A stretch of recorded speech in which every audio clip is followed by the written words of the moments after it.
Hi folks, Job Comics here. We're looking at an old Web of Spider-Man. This is part of the Missing in Action series. Do you remember that? No, probably not. This is issue number 18 and it's in Marvel's 25th anniversary. It was quite a strange and bold era of Spider-Man where, you know, we were getting Spider-Man almost doing a kind of grim and gritty sort of daredevil type thing. Spider-Man was missing. Where was he?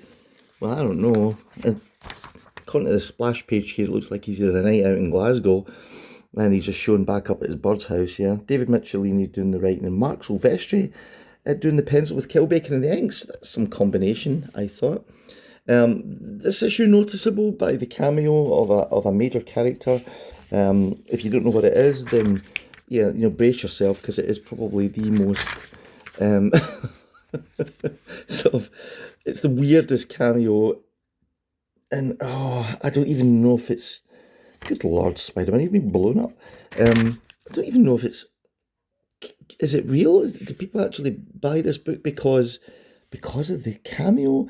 Because when you get to see the cameo, you understand you don't see anything, everything's implied. And I got a funny feeling it might not even... Look at Peter's hitchhiking here. He just can't get anywhere. It's right at the end, and...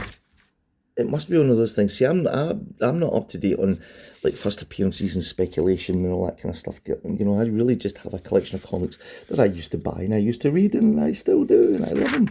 Probably more older stuff, yeah. And then every now and then you'll see like I don't know a YouTuber doing a kind of thing where they're saying, "Hey, this comic's really heating up and you should buy it because it's got this thing in it."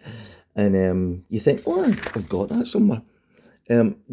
This isn't really one of them. It's not much of a key. In fact, it's probably the weakest key comic in the history of weak key comics.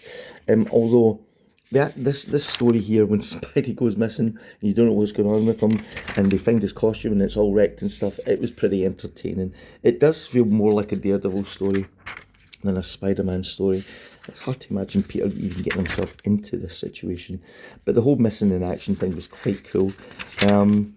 And then we get this. This is the last page here, and here's Pete, and he's on the train. He's waiting for the train coming in. And he's standing there in the worst outfit that Peter Parker has ever worn. Maybe that's why it should be a key, because I don't know what he's wearing here. And then you get this panel here. You see that hand, and it shoves him, and he falls in front of the train. That is literally like a nightmare. That's like your worst nightmare.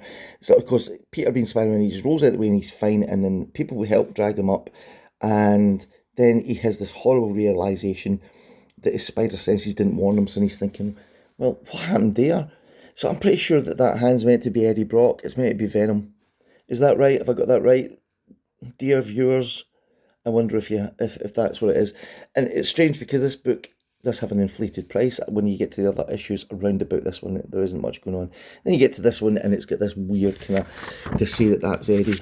And that's why Spider Sense didn't go out, because he knew Eddie and he didn't see him as a threat. Is this a real key? What do you think? Let me know. Anyway, subscribe to the channel. Thanks for watching. Let me know your views on keys, and I'll see you on the next one. Subscribe.